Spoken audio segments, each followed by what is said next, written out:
What if everything you've been doing to improve your American accent has been aimed at the wrong target? Not your vocabulary, not your grammar. Not even the hours you've spent watching American shows and absorbing the culture through a screen.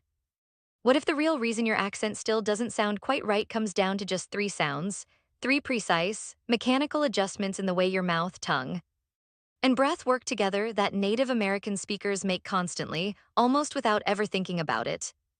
Here's something most people don't realize. Accent development isn't primarily about what you know, it's about what your mouth has been trained to do. And the overwhelming majority of people working on an American accent are training the wrong things. They pour energy into building vocabulary, nailing idioms, perfecting grammar, all of which matters. None of which targets the core physical differences that actually define how the American accent sounds. The mechanics get ignored, and without the mechanics, something always feels slightly off, even when everything else is technically correct. That gap, that subtle but persistent sense that something is missing, is exactly what we're fixing today. We're going to break down the three sounds that matter more than any others in the American accent. Not three random selections, but the three sounds that appear most frequently in everyday American speech, the ones woven into nearly every sentence a native speaker utters, and the ones that a listener's ear locks onto almost immediately to determine whether someone sounds naturally American or not. These are the sounds that separate accents that feel close from accents that feel completely convincing. If you've been working on your pronunciation for months or even years and still feel like you're one step away from sounding natural, the answer is almost certainly hiding inside one of these three sounds. Something in your mouth hasn't yet learned to move the way an American mouth moves, and once that changes, the shift in how you sound will be dramatic and immediate. And if you're just beginning this journey, you're in an even better position because you're about to build the right habits from day one, rather than spending years undoing the wrong ones. The path forward is specific, it's physical, and it works. Let's get into it. The first sound, and quite possibly the single most defining feature of the American accent, is the R. If you've ever listened to an American speaker and felt that unmistakable quality in their voice, that fullness and warmth that you couldn't quite name or explain, the R is almost certainly the engine behind it. It runs through American English like a current, and it sounds like nothing else in the world of English accents. To understand just how unique it is, consider what happens to the R in other varieties of English. In British English, the R at the end of a word or before a consonant simply disappears. Say water with a British accent and you get wata, say better and you get beta, the R fades into the background, swallowed by the surrounding sounds. In other languages, R is often rolled or trilled, a sharp front-of-the-mouth vibration that sounds nothing like its American counterpart. The American R is neither of these things. It doesn't vanish and it doesn't rattle, instead it resonates, it fills the mouth. It has weight, presence, and depth, and it comes from a very specific position of the tongue that most non-native speakers have never consciously trained. The key is in the curl. To produce an authentic American R, your tongue needs to lift slightly upward toward the roof of your mouth, not touching it, just approaching it, and curve gently backward. That raised, curved position is what creates the signature resonance that makes the American R so immediately recognizable. It's not a tense sound, and it's not a hard sound. It's smooth and sustained, almost as if the tongue is cradling the sound from below. Try it right now. Say the word water not as wata, but hold that final R. Let your tongue rise and curve as you reach the end of the word. Feel the difference between letting your tongue lie flat at the bottom of your mouth and actively lifting it into that curved position. That difference, subtle as it may feel, is the entire distinction between a British-style R and an American one. Practice the same movement with word, better, for, and American. Notice how in every single case the R is voiced, shaped, and fully present. Begin drilling this in isolation before attaching it to words. Produce a held, smooth RR sound, not a growl, not a trill, just a steady resonance with your tongue in that lifted position. Once that feels stable, begin attaching it to words, then to short phrases. 3 weeks of focused daily practice on this single sound alone will produce a shift in your speech that people around you will notice before you do. The second sound is one that trips up nearly every non-native speaker, and the reason is surprisingly simple. It looks completely different on paper from how it actually sounds in real life. This is the double T, the way Americans handle words like better, butter, pretty, matter, and shutter, and once you hear it clearly, you'll find it almost impossible to unhear. In most accents and in perfectly correct standard English, the T in the middle of these words is clean and crisp.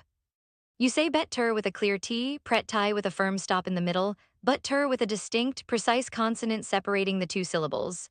It sounds correct because it is correct.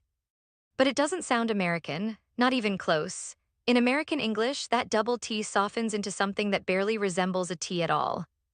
It becomes a fast, light tap of the tongue, a quick flicker against the ridge just behind the upper front teeth, so brief that it almost disappears entirely.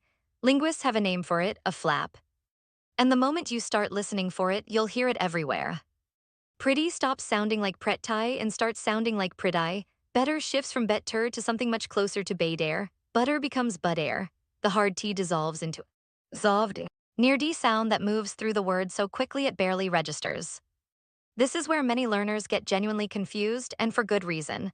Consider two words, shutter, which contains a real D, and shutter, which contains a double T. Say both of them the way an American would, and they sound almost identical. The double T has softened so completely that it meets the D halfway, and only the most careful listening reveals any difference at all. The D in shutter carries just a touch more voice and weight, while the double T in shutter is lighter, faster, almost a breath. But in natural, flowing conversation, the gap between them is razor thin. The practice here is straightforward but requires consistency. Take a list of double T words, better, matter, pretty, butter, shutter, bitter, litter, and say each one out loud, consciously replacing that crisp T with the lightest. Fastest tap your tongue can make. Soft, quick, airy. Record yourself doing it and compare what you hear to an American speaker saying the same words. The gap between the two recordings will shrink faster than you expect. The third sound is the most technically demanding of the three, not because it's complicated in concept, but because it requires a level of physical precision that takes genuine, deliberate awareness to develop. This is the T plus N combination, the specific way Americans handle words where a T is immediately followed by an N, as in curtain, mountain, rotten, button, and cotton. In most accents, these words are pronounced more or less the way they're spelled. The T is clearly voiced, the N follows it naturally, and the result is something like curtain, mountain, or rotten. It sounds clear, articulate, and completely correct. But in natural American speech, something quite different takes place, something subtle enough that most people never consciously notice it, yet distinctive enough that it marks every word it touches with an unmistakably American quality. When an American says curtain, the T doesn't get its full moment.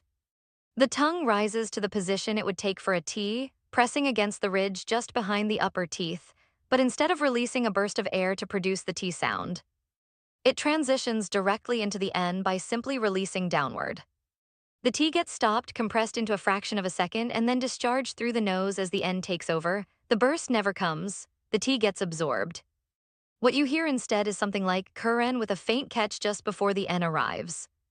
Mountain becomes Maunen, button becomes Buten, rotten turns into rotten. The technical term for this is a nasal release, the air that would normally push through the mouth for the T. Instead gets redirected through the nose with the N, but the terminology matters far less than the physical sensation. To practice it, place your tongue against the roof of your mouth as if you're preparing to say T, then pause. Hold that position for just a beat. Then, rather than pushing air through your mouth, drop your tongue downward and let the N carry the sound out through your nose. The T stops, the N continues. The transition between them is where the entire American quality of this sound lives. Work through curtain, mountain, button, rotten, and cotton slowly at first. Feel the stop, feel the redirect, feel the N absorbing what would have been the T. With enough repetition, that sequence stops being a conscious decision and becomes an automatic reflex, and that's exactly when it starts sounding real. Having three sounds clearly explained and understanding what each one should feel like is a meaningful starting point. But understanding and doing are separated by a distance that only one thing can close: deliberate, structured, consistent practice. Because the truth about accent training, about any kind of physical skill development, is that unfocused repetition produces far slower results than targeted drilling. Saying words randomly and hoping your mouth figures it out on its own is not a strategy, it's a waiting game. And it rarely produces the kind of transformation that dedicated practice can achieve in a matter of weeks. The most effective approach is to work on one sound at a time. Resist the temptation to tackle all three simultaneously, because splitting your attention across multiple new physical habits dramatically slows the progress of each individual one. Instead, sequence them. Begin with the R, since it surfaces more frequently in everyday speech than either of the other two sounds. The return on investment is higher, the words to practice with are everywhere, and the improvement becomes visible and audible faster than you might expect. For the first week, take any short piece of text, a paragraph from an article, a page from a book, the lyrics to a familiar song, and read it out loud slowly. Every time you encounter the letter R, stop, don't rush past it. Consciously curl your tongue into that raised position before producing the sound. Accuracy before speed always. Speed is something your brain builds naturally over time as the movement becomes more familiar. In the beginning, slow and deliberate is the only way to train a new physical habit correctly. After a week of focused R work, bring in the double T, find words and short sentences that contain that soft, fluttering middle sound and repeat them, keeping the tap as light and fast as possible. This is also the point where recording yourself becomes genuinely powerful. Listening to your own voice played back creates a kind of objectivity that's impossible to achieve in the moment of speaking. While you're talking, your brain is too occupied with producing sound to accurately evaluate the quality of it at the same time. A recording lets you step outside the experience and hear what your listener hears, and the difference between what you think you sound like and what you actually sound like can be startling and incredibly instructive. In the third week, layer in the T plus N. By this stage, the R and the double T will have begun settling into habit, which frees your conscious attention for the more technically precise nasal release. Work through curtain, mountain, button, and rottens until the tongue stop and the nasal redirects start happening without deliberate thought. That automatic quality is the finish line. The reason this 3-week structure works isn't arbitrary.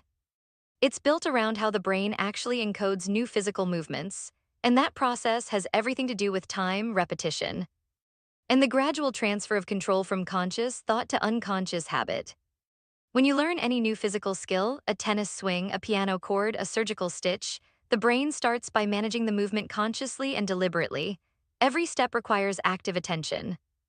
Every repetition is a cognitive effort. This is the slow, clunky, effortful phase, and it's also the essential phase because this is when the neural pathway is being constructed. Gradually, with enough consistent repetition spread across enough days, the brain starts to automate that pathway. The movement stops needing conscious direction and starts happening on its own, fluidly, efficiently, and without interrupting the flow of whatever else you're doing. That transfer from deliberate to automatic is the definition of a learned skill, and it's precisely what you're building through this practice structure.